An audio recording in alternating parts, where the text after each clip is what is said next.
ग्राम पंचायतर विजु जनता दल समर्थित सरपंच और समिति सभ्य प्रार्थी नामांकन पत्र दाखल।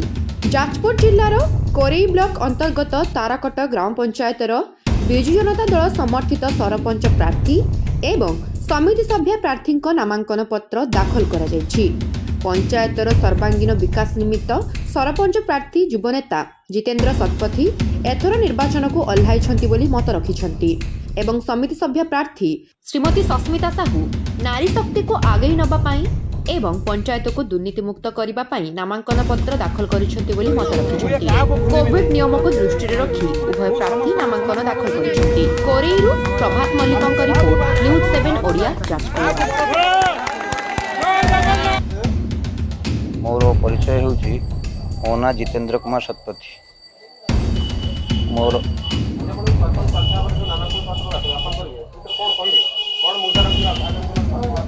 आगामी पंचायत निर्वाचन आमर मुद्दा होउछि समस्त एकजुट हो रहिबा एवं ताराकोट माटी पे काम करबा एवं अन्याय विरुद्ध रे लड़ाई जारी करबा एवं जारी रखिबा सब समय ई प्रकार पदक्षेप नेबाकू आमे पंचायतवासी एवं मो तरफ निवेदन करूछि।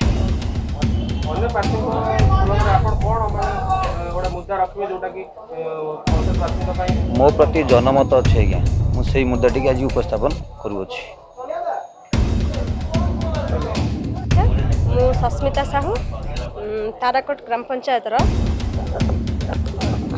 समिति सभ्य प्रार्थीपत्र दाखल करिछि। गाँ माटीर